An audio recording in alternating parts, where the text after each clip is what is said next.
Welcome to episode 36 of Contrarian Corner. I'm Ben Kelleran. Today we have a very special guest, the world's most famous green chicken. His name is Doomberg. If you couldn't guess, it's a anonymous name, but he writes a very well-known Substack and has commented on a bunch of different energy issues. So I think it'd be a great way to kind of finish up our three-part series on oil by having him on, because he's been more on the bear side of things. So I think it'll be a good conversation and definitely interesting way to cap things off. So Doomberg, thanks for coming on. Hey, Ben, great to be here and looking forward to a great discussion.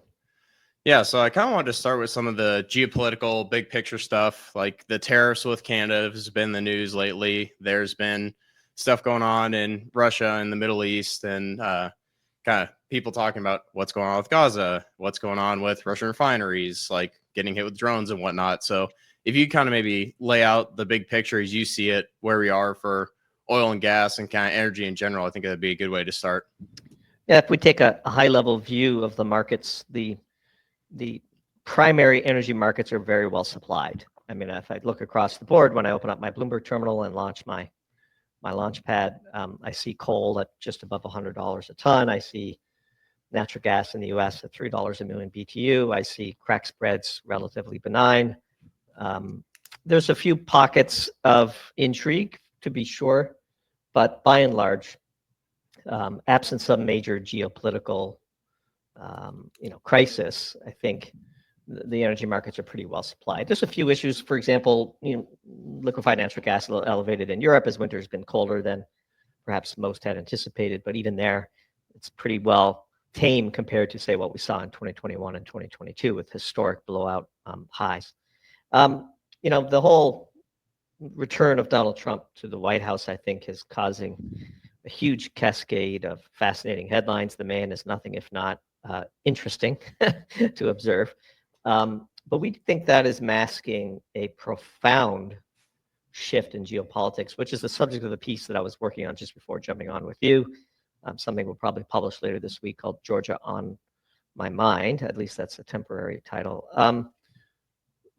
Secretary of State Marco Rubio gave a fascinating and profound interview with Megyn Kelly last week that very few people have commented on, but effectively, Rubio announced the end of the unipolar world and the beginning of a return back to multipolar, geopolitics, where the U.S. is perhaps still the strongest power, but not the only power of strength, and recognizing that Russia and China are basically superpowers who not only have the right, but we should have the expectation that they would demand certain spheres of influence, which is a phrase that is returning back to the lexicon as well. And I think that is probably the most important thing that will happen to the energy markets this year.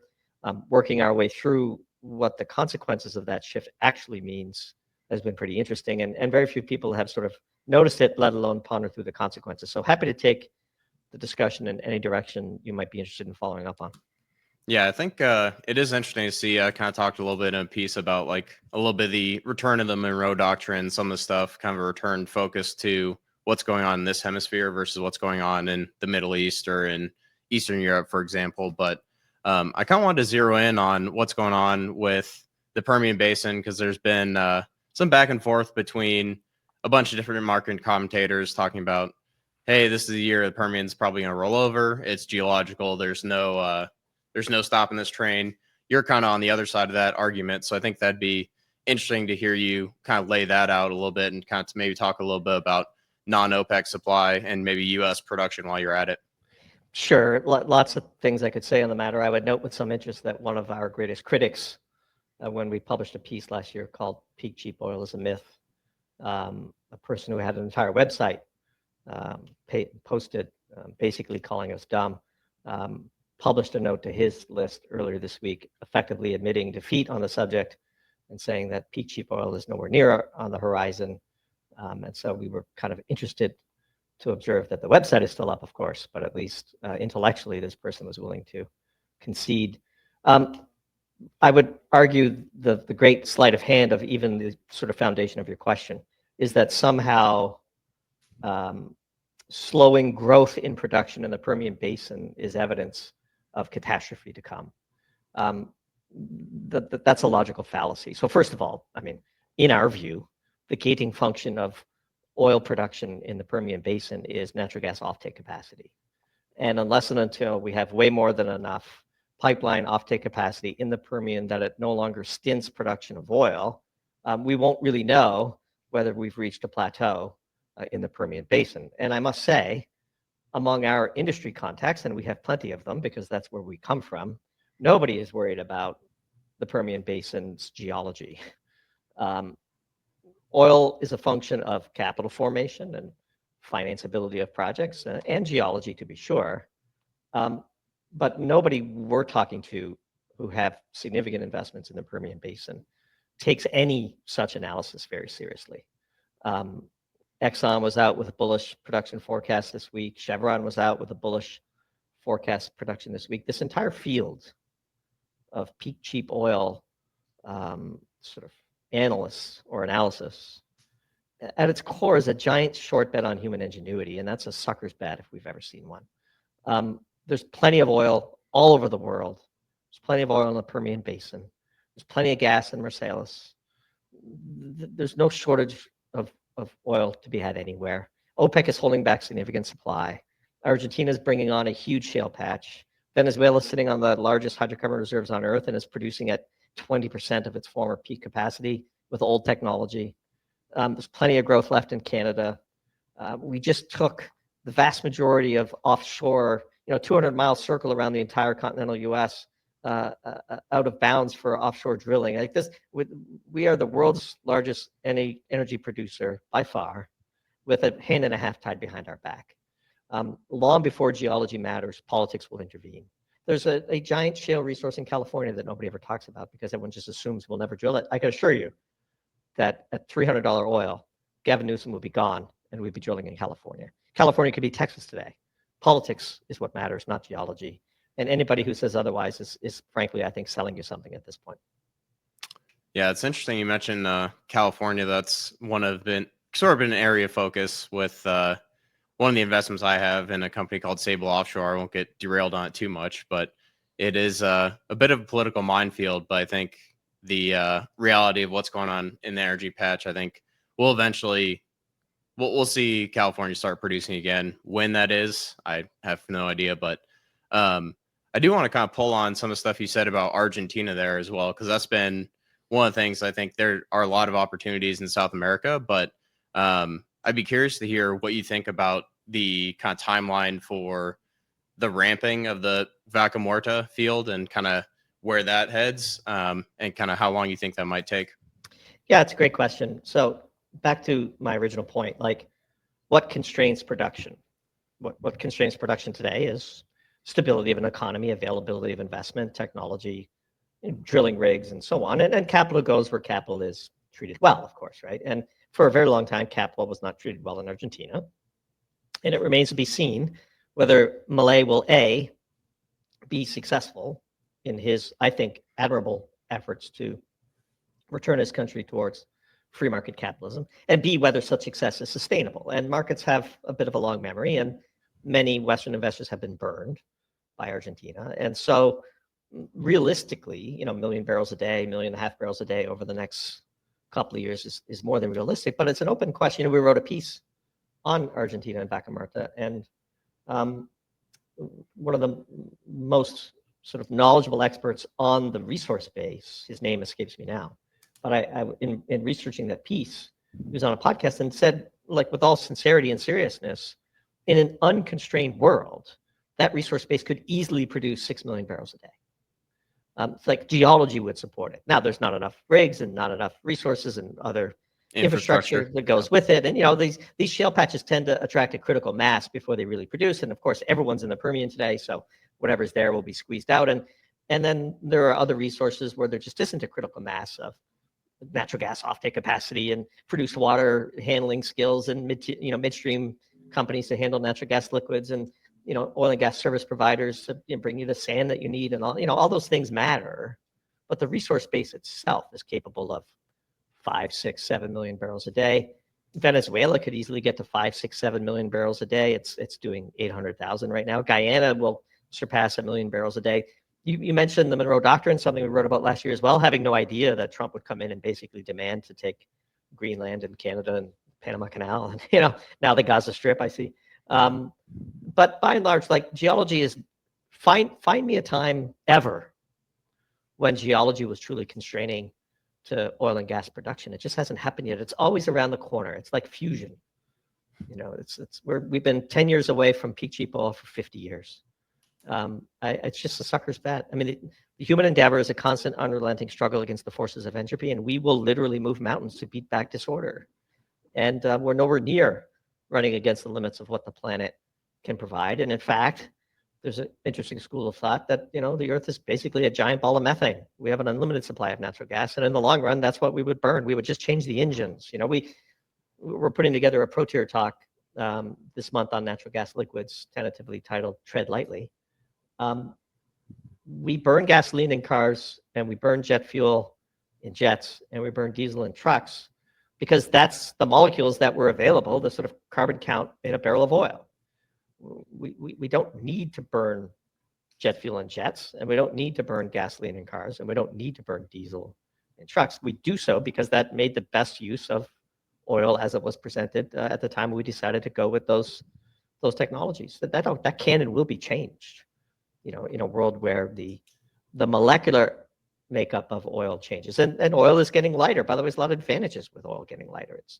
So I know you asked me about Argentina, and I've sort of went on a more holistic answer, but that resource base is world class. It's every bit as good as the Permian.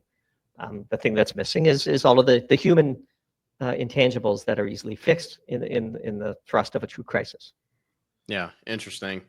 To take it back to Trump, which you mentioned a little bit, I know there's been some talk about like the 333 plan from Scott Bessent talking about 3 million barrels of oil of additional U.S. production, which kind of quietly got revised to 3 million barrels of oil equivalent. But one of the things that I think is interesting is people talk about the Permian getting gassier year over year, like production per foot is going down. Some of those things that are maybe in theory more bullish arguments, but I know that other people have talked about, hey, like the big companies kind of have a lot more tier one acreage in reserve than people might think. They're not going to go drill it at $70 a barrel or 75, whatever it is. Do you have any views on kind of the Permian getting gassier over time, the decline rates, some of the other things that people have talked about and basically focused on as far as making a longer term bull case for oil prices? We don't pay much attention to what we call this sort of the well counters. The theory is that if you just do enough bottom up analysis, you'll have a better view of a holistic top down approach. And I just don't think that's the way the world works. It doesn't matter to us whether the depletion rates in the Permian Basin are higher or lower than what people anticipate, because we think it's irrelevant. Just look at the raw numbers. We set a new record for oil consumption last year. We set a new record for natural gas consumption, or tied a record for natural gas consumption worldwide. And we set a new record for coal consumption last year. Well rates, green initiatives, solar panels or wind turbines, none of this is going to affect the arc of history. The demand for fossil fuels is only gated by supply. And in our view, there's effectively an infinite supply. It's just a matter of price and technology development, and we'll go find it. And so the people who generally tend to make such arguments are frankly long oil.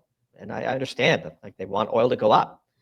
Oil will go up, by the way. We will eventually have a temporary crisis of supply at some point, or the capital planning cycle of the oil industry will become out of phase with the global business cycle, and we'll see as shortages pop up and prices will skyrocket. And guess what happens? I mean, supply floods back in. So it's just not something we give a lot of thought to. If we thought it was important, we would. We just don't think it's that important. Yeah, interesting. One of the other things that I was thinking about there is you kind of mentioned oil prices going up. Is you've talked a little bit about the gold to oil ratio. I know Luke Groman's kind of talked about that a little bit. It's basically, if you pull out kind of the negative prices that were basically a fluke in 2020, it's basically bumped along the lows. And over time, it'd be interesting to see if that continues. Luke Groman thinks it's going to continue to expand, and there's going to be, like, gold's going to keep flying higher. Oil's going to be relatively cheap, kind of 70 to 90 range bound. Do you have any views on kind of the gold to oil ratio? If there's like a breaking point where, hey, we're at 4,000 an ounce, 5,000 an ounce on gold, and oil kind of naturally starts to follow, or do you have any thoughts there? Yeah, in fact, Luke and I are friends, offline and in real life, and he and I had discussed this exact topic because I read his letter. Comes out every Friday. Tree Rings. I read it quite religiously. I find it insightful, even if we don't always agree on things. We wrote a piece based on something we read in Luke's letter called the Frankfurter Index, and our view of the world is the gold price is fixed. In other words, gold is gold, and everything else revolves around it. And so when the U.S. dollar price of gold goes up, what you're really seeing is the gold price of the dollar going down. The dollar is being debased, and we are debasing the currency. I don't think anybody would argue that. And in fact, if you look at the number of barrels of oil an ounce of gold can buy since 2008, since 2000, the global financial crisis, you used to be able to buy about 10 barrels of oil with an ounce of gold, and now you could buy 40. Show me on the chart where geology matters. In other words, the technological deflationary power of the major oil and gas companies is more than offsetting depletion and debasement, because oil is getting much, much cheaper in real terms, which we measure by ounces of gold. And so oil has never been cheaper in real terms. It just hasn't. And it's going to get much cheaper over time. And in fact, if it weren't for US dollar debasement, and you just took where we were in the year 2000, gasoline today should be trading at the pump for 40 cents a gallon. That it's $3 a gallon. It has everything to do with debasement and nothing to do with depletion. And so if the sort of the number of barrels of oil you could buy with an ounce of gold were shrinking, and shrinking substantially, then I would agree with the people who are worried about geology. It's just not there. It's never been there. And I don't know how it is that people can believe that. Like oil at $70 a barrel right now, given the debasement that we have seen, it's just incredibly cheap. Like the oil and gas companies are technological superpowers. I know when people think of technology companies, they like to talk about Google and Apple and NVIDIA. And look, there's a lot of great technology going on in there. But it must be that you've never visited an LNG export terminal or a command center at Saudi Aramco or an offshore drilling rig in the Gulf of America, as we call it now. If you did visit one of those facilities, you would be in awe of the technological resources brought to bear in the pursuit of precious energy. And so, as we were sort of getting ready to record, I was reading a story about China and this ultra deep project. Are you familiar with this? They're about heard a little bit about it. Yeah, they're about to drill a 50,000 foot deep well. Guess what they're going to find when they go down there? An enormous amount of oil. Like all this talk about depletion rate. So it's all there in the gold price. Like back to your question, the dollar is debasing. If gold goes to $5,000 an ounce, I would expect the dollar price of oil to go up substantially, but not quite as fast. It won't double. So like gold would have double from here, let's say, to $5,600 an ounce. The nominal price of oil might be $125 a barrel. Guess what? It's still cheaper in gold terms. Why is it getting cheaper in gold terms? There's an infinite supply of it, and we're getting really, really good at finding it, getting better every day. The pace of technological innovation in the oil and gas sector is radically underestimated by the general public, and then also, of course, in particular, by the people who think we're about to run out of this stuff. Yeah, interesting. I know a lot of people focus in on kind of the Permian being the main source of supply growth over the last 10, 15 years. And we kind of talked a little about Argentina and the Vaca Muerta and some of the other places that might have supply growth. Are there other areas of the world that you're kind of keeping an eye on to kind of see, okay, we're maybe expecting Russia to grow production in the next 5 or 10 years, or maybe it's Saudi Arabia, or are there any other places you're kind of following as far as kind of meeting that demand growth over the next 5, 10 years? There's an obvious one that the proponents of such thinking conveniently overlook. When you say the Permian Basin has been the source of, quote, supply growth, oil is a managed market. 40% of global capacity is under the purview of a literal cartel whose objective is to maintain a high floor price under oil. Supply growth is a choice of OPEC. OPEC is somewhere between 2 and 5 million barrels a day. I think it's closer to 5. The bulls might pin it at 2, but there's several million barrels a day that is voluntarily being removed from production to make room for growth in the Permian. If OPEC opened the spigots tomorrow, it would be at $10 a barrel. Russia, at the same time, we're doing our level best to make oil expensive by sanctioning Russia, which we've been opposed to from the beginning. We think the oil sanctions were designed to backfire. If peace were to break out today in Ukraine, oil would open, bid 50 at best. There's a huge amount of friction right now in the global markets that is holding up the price of oil, and OPEC keeping supply offline is holding up the price of oil. By the way, we think OPEC is teetering on the edge. They don't have much in the way of wiggle room left. The financial break-even price of oil required by the Saudis is probably closer to $95 to $105 a barrel, depending on the analysis that you believe. They're getting pretty desperate. Cartels always fail. This one has been amazingly successful. They fail when people start to cheat because they try to make it up on volume, and that's coming. And look at the mess of the countries that we've made through sort of color revolutions and regime change. I mean, how much could Libya produce if we hadn't gone in there and destroyed that country? And then you got the whole continent of Africa, which is basically, for a variety of, I think, rather tragic and terrible historical reasons, it's basically mostly off limits. And there's an enormous amount of resources in Africa. Then you've got the whole Arctic Circle. And why is Trump making a grab for Greenland in the first place? And why does Russia have 30 military bases up there? And when you look at a map of the world from the North Pole down, you have a totally different vantage point of what's going on. And so there's plenty of growth to be had. And again, if there were no such thing as OPEC, where would oil be today? Yeah, I think that's a interesting question. One of the things that a couple people that I like to listen to, they kind of point out with OPEC is it's like you said, cartels shouldn't exist, and over time they will eventually fail. But one of the things they point out is kind of a reaction to some of the financial markets shenanigans, let's say, that some of the Western countries might or might not be playing with oil. But do you have any thoughts there on how like the paper market versus the physical market might interact and have an influence on OPEC? Yeah, I mean, those things are interesting. Much less capacity to do that, I think, than say in the gold market, and far less sort of strategic reasons to try to do that. I think, there's talk of new physical markets coming, and by the way, like I just saw headlines, Saudis are increasing their price of physical delivery. Like in the end, price is really set between producer and refiner, and that's the reality of the markets. Like I don't think there's manipulation either way that's meaningful or sustainable on the paper side. I think there's extreme manipulation going on right now on the physical side in the form of OPEC choosing to try to manage the price. And the way they don't try to manage the price by hedging or getting into futures contracts or anything like that. They choose to manage the price by removing physical supply, a lot of it, and they're starting to lose discipline in that regard. So yeah, I mean, it's interesting, and look, but to be fair, like I don't mean to sound critical of all these people. I tend to read most of them.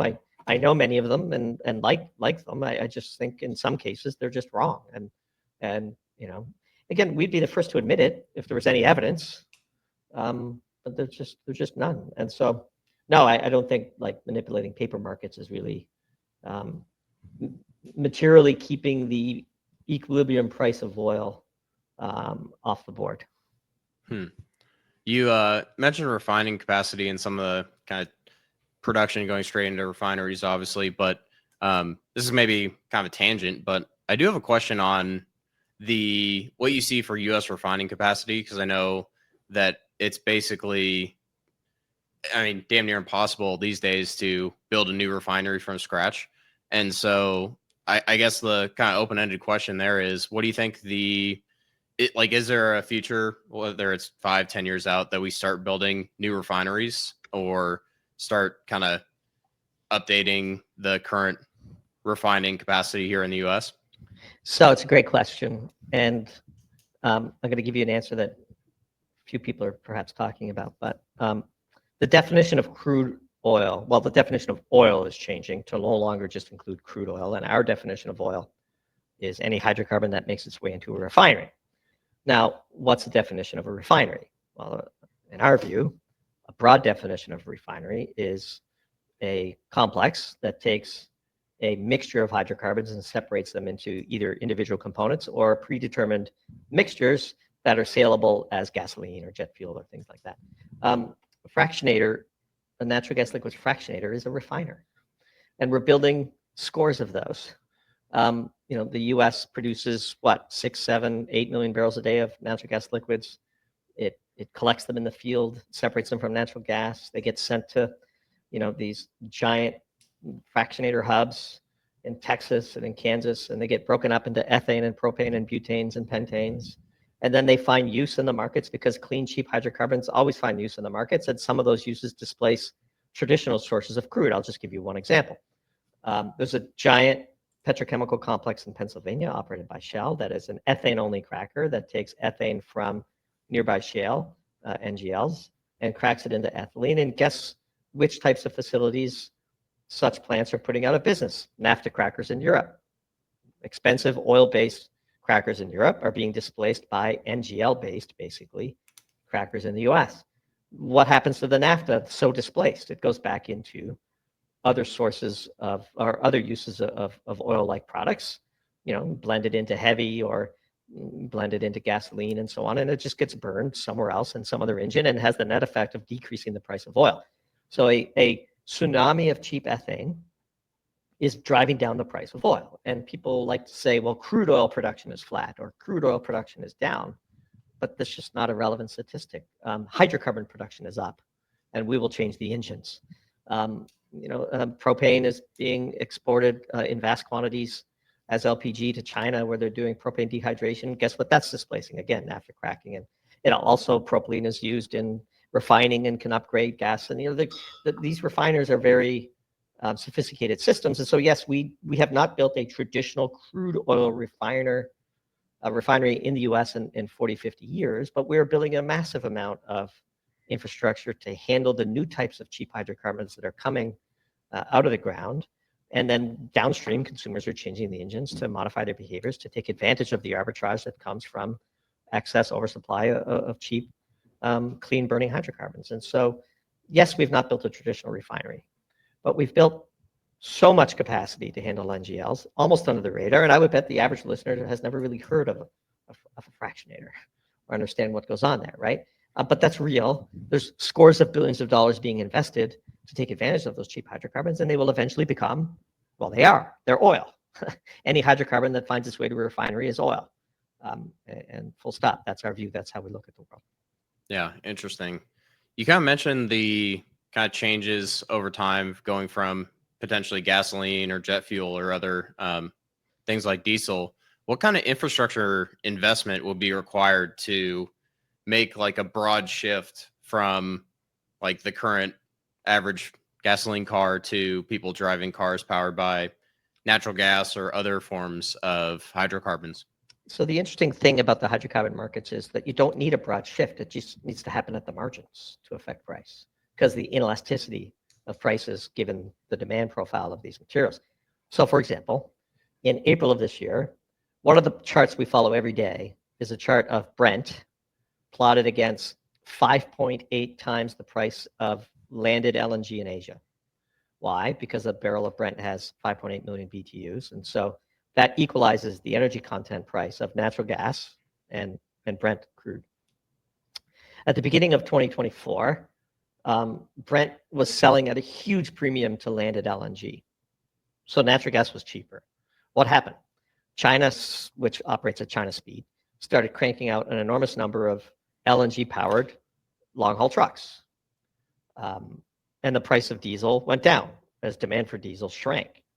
Some estimates of between 500 and 750,000 barrels a day less demand for diesel because of China's switch to cleaner burning natural gas, which, by the way, was motivated for pollution concerns as well as economic concerns, because the Chinese government cares about, PM 1.5 in the cities.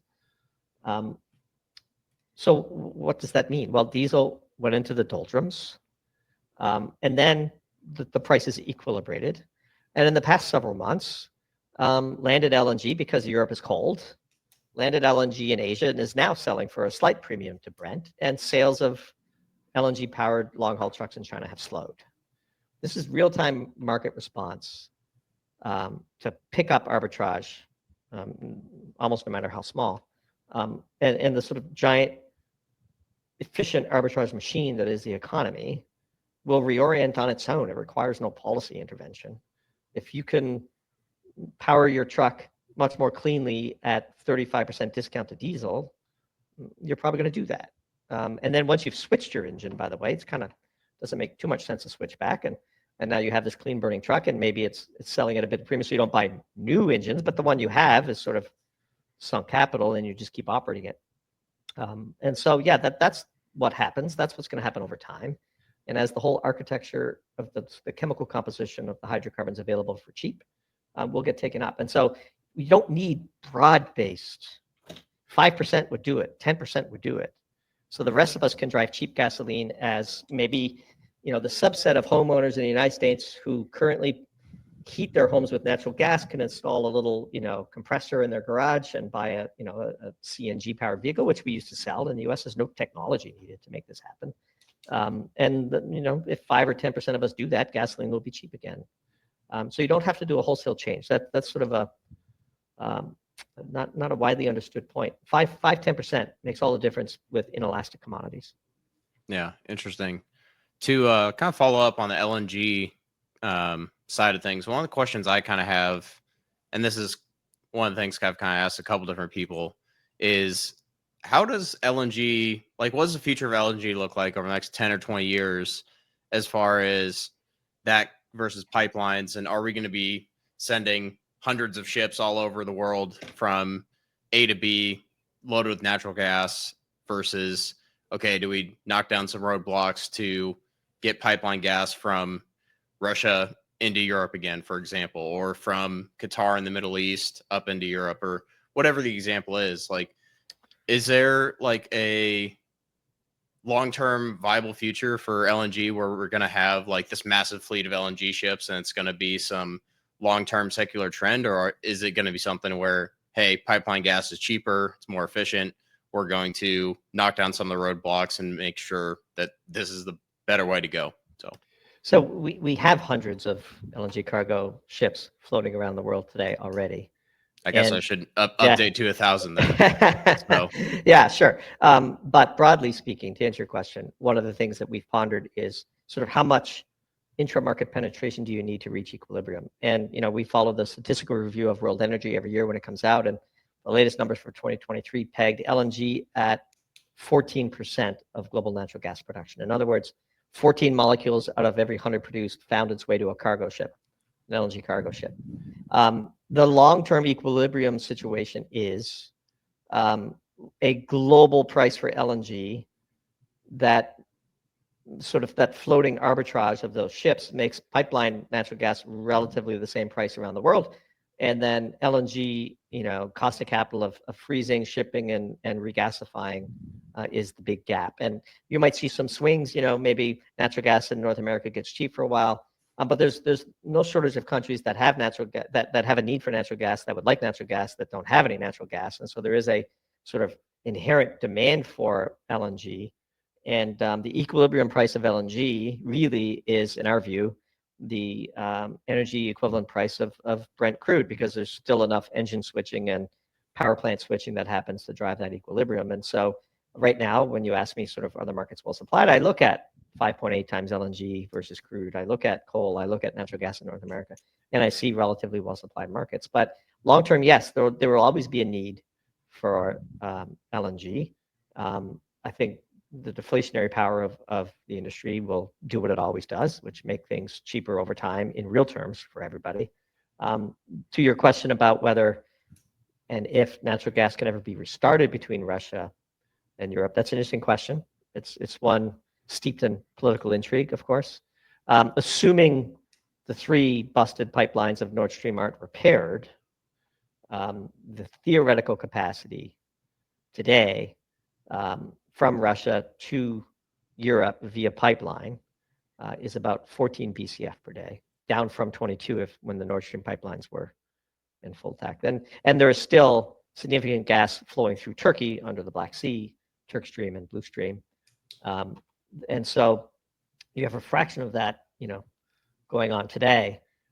Whether peace is reached and the pipes are turned back on is a function of several things: the nature of the peace, and significantly whether we don't see any more wanton destruction of pipeline infrastructure like the Nord Stream scandal really was. Like, there's been attempts to blow up Turk Stream, for example. The Russians have been ringing the alarm bell on this and threatening significant consequences if that were to happen. But if, say, a rogue Ukrainian special forces team took out the underwater natural gas pipelines connecting Russia to Turkey, Europe would be in a world of hurt. I mean, Europe is hurting now, but that would be a real catastrophe for Europe, one which I don't think there's enough LNG to compensate for, really, without driving prices really, really high.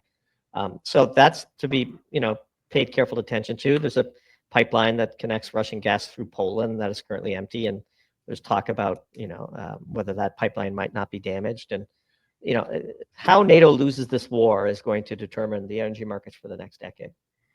Yeah, it definitely wasn't a UK or US special forces team when it comes to Nord Stream. But before I go down that rabbit hole, I do want to talk a little bit more about Europe before kind of circling back to oil, because one of the guys that was talking about like Germany's energy policy basically said, if you want to have good energy policy as a country, you basically look at what Germany's doing, do the exact opposite.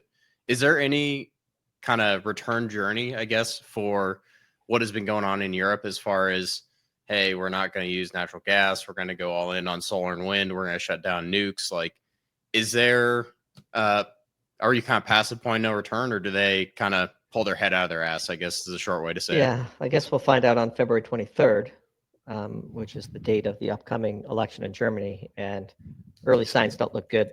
I read with great interest that Lagarde and van der Leyen wrote an opinion piece in the Financial Times where they again reiterated that all they needed to do was see their investments in renewables through, and suddenly they will have cheap and reliable energy and be able to compete on a global stage. They have no idea of how the world really works. It's truly amazing. There is a strong rightward revolution across Europe today, and Team Brussels is desperate to cling on to power. Whether we see a decisive result in Germany or not, I think will determine whether they're pushed over the edge this year or next year. But eventually, something has to give. On the path from abundance to starvation is riot. I mean, the people will riot. Macron is on the edge of collapse again in France. The new government in Austria looks like they're finally going to acknowledge this sort of right-leaning tilt. We have election results in Czech Republic, and we have sort of pro-Russian candidates in Hungary and Slovakia today, pro-Russian leaders, not candidates. And we have this canceled election in Romania. We have the color revolution in Georgia that failed. It seems like the high watermark of sort of the Brussels style focus on green and carbon emissions above all else, that seems to be heading out. Trump's emergence, of course, is a potential death blow to that. The real question is, how much more pain does sort of Europe and Germany need to feel before they come to their senses? I suspect a fair bit more than they already have is the answer. You look at Sir Keir Starmer, I should say, in the UK, deeply unpopular already, sort of historically so, and yet, Ed Miliband is still there, preaching that, the least sunny planet in the developed world needs to be installing more solar. It really does sort of defy all logic, but here we are. And so we'd like to look for milestones. February 23rd is an important milestone. We would be pessimistic, but we'll be interested to watch. Yeah, I think it's interesting because it seems like a lot of the leaders in those countries don't have the best interests of their people in mind, but it's tough to watch from here in America, because it seems like there's no brakes on that train, I guess is how I'd put it. So we'll see if they kind of figure it out, but not too optimistic there. Going back to the US and maybe the situation with Canada and tariffs and what's going on there, I do want to kind of see how this all plays out, but do you have an opinion on what's going to happen, kind of the interplay between US and Canada when it comes to oil flowing across the border? Yeah, I think they'll cut a deal. Trump is Trump, and Trudeau's Trudeau. And we had a piece out this morning, I think correctly emphasizing that Trump really meant it on fentanyl, and increasing focus on disrupting fentanyl production in Canada and securing the border between the US and Canada was an obvious off-ramp for the Canadian government all along. Surprised they didn't come to such an agreement in Mar-a-Lago when Trudeau first went down there, shortly after the election, and Trump first threatened to impose sanctions. In the end, as much as Trump may have annoyed Canadians, and there are plenty of annoyed Canadians in our comment section to the piece that we published this morning, a deal will be made. The relationship is too big and too important, and especially the energy relationship, which, by the way, is a codependency. And I think Trump has made his point on fentanyl, and I do think it's real. 100,000 fentanyl deaths a year is greater than what we lost during World War II, as a death rate. This is a literal war declared on the U.S. by China. It's a chemical war. The disproportionate number of people who are dying from fentanyl overdoses are military age. It is collapsing a whole subsection of our society. And kudos for Trump for putting the spotlight on it. I genuinely believe that the tariffs announcement were about fentanyl and not some greater objective. And the media, the main thrust of our piece this morning is, the Canadian media was trumpeting the fact that hardly any fentanyl is seized as proof that there's no fentanyl going across the border. No, that just proves that we're not seizing any of it, and kind of makes Trump's point. Because as we showed in the piece, there's billions and billions and billions of doses of fentanyl being synthesized in Canada, far more than can be consumed domestically, and none of it is being captured at the border. Where's it going? It's going to the US, and it's killing Americans. And more needs to be done to stop it. And again, tip of the hat to President Trump, who we disagree with on many things, it should be said. But tip of the hat to him for prioritizing this issue, which is rare amongst politicians in the Western world today, taking the health and well-being of your citizens first and foremost. So yeah, an interesting situation to watch. Yeah, you mentioned China there. It is interesting because some people started to sound the alarm on Chinese influence over parts of the Canadian government. I think it'll be interesting to watch how that plays out. As we're kind of starting to wrap up here, the question I wanted to ask is, what kind of things do we need to start to see as far as maybe flipping your opinion to being more bullish on oil prices over the next 5 or 10 years? Like, what maybe is 3, 4, or 5 things would you be looking for as far as, okay, these boxes are starting to get checked and things are starting to change? Like, what would you be focused on to potentially get more bullish on oil prices over the next, say, 5 years? Yeah, I would need to see a flush out of OPEC and a sort of collapse of the OPEC cartel. I think until that happens, there's always going to be marginal supply looking to hit the bid on any sort of short-term pulse that might arise from geopolitical stresses or, some events in the Middle East, or pick your favorite. As long as there's this OPEC cartel and the fact that natural gas is being co-produced in the Permian, and then natural gas is underpinning sort of market demand for oil, which will ultimately be OPEC's undoing, by the way. Until that flush happens, it's hard to be sort of structurally long-term bullish on the real price of oil. Now, if you want to bet on a geographic or a geopolitical crisis, fine, you can make a lot of money. I think there's a lot more money to be made fading super spikes in inelastic commodities than there is trying to bet on their timing. But that's just me. There's lots of people who like to gamble at the casino. But unless and until we see a meaningful flush out where oil trades for, say, a discount to natural gas even on an energy basis in the US, it's hard pressed to get super excited about being long oil in the next 5 years. Yeah, and if I could maybe press for, like, I'm not looking for any specific names or anything, but is there potentially any sectors or kind of subsectors of the energy space that you would maybe be bullish on, even though you're not super bullish on long-term oil prices? Yeah, I think natural gas in the US long-term is a bullish bet. We do believe that AI data centers will be powered by natural gas as a bridging fuel until a sufficient amount of nuclear can be brought online. And even when nuclear is brought online, I think people will still burn natural gas to power their data centers. And I think a lot of that's going to be off-grid because you just can't interfere with the public utility of a electricity grid in the way that AI demand would. And so, producers and by the way, any sort of players in the space who make money based on volume and not price. So service providers and royalties and all those things are still very interesting to us. But long term, we would be bullish natural gas in the U.S. It's even today, it's trading at what, $18 a barrel oil equivalent. People are going to soak that up. Volume is going to continue to go, and I think there's a natural demand for it in the whole AI data center sphere. And by the way, DeepSeek only increases the demand for that per Jevons paradox, the recent market panic notwithstanding. So the gating function of demand is supply. There's plenty of natural gas to be had in North America, and any company that is leveraged to natural gas volume sold as opposed to, say, price would be interesting for us to look at.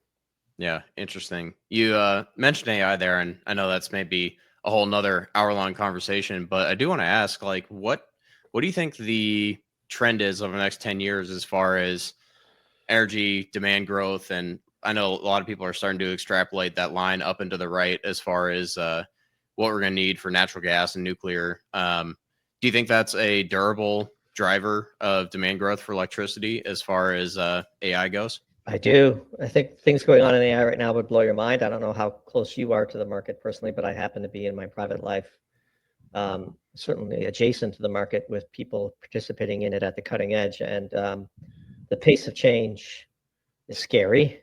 We will soon probe what it means to be human at a most fundamental level. But yeah, all bets are off. I mean, and frankly, returning to your question earlier of like, what would I need to see? I think in a world where there's so much demand for AI that natural gas becomes expensive, natural gas might pull the price of oil up as opposed to pulling the price of oil down, because the equilibrium works both ways. We wrote about this earlier last year in April in a piece called Generational Arbitrage, which I think has aged quite well. So yeah, we are certainly bullish electricity demand for AI, and the things we're seeing under development and the pace of change of those developments is truly, actually, frankly, scary in some ways, exciting in many ways, but scary as well. And as you say, probably it's subject for a full return appearance at some point in the future. Yeah, definitely. Before I let you go, I really appreciate you taking the time to come on. Where can my listeners find you if they don't already read your stuff? Yeah, you can find everything at Doomberg.com, our articles, our pro tier, links to all of the podcast appearances like these under our Doomcast page. We're also on Substack Notes, which is its equivalent of Twitter, which is growing quite well. We're on the Substack platform, thrilled to be Substack's partners in that regard. Really enjoyed the conversation, Ben, and happy to come back anytime you'll have me.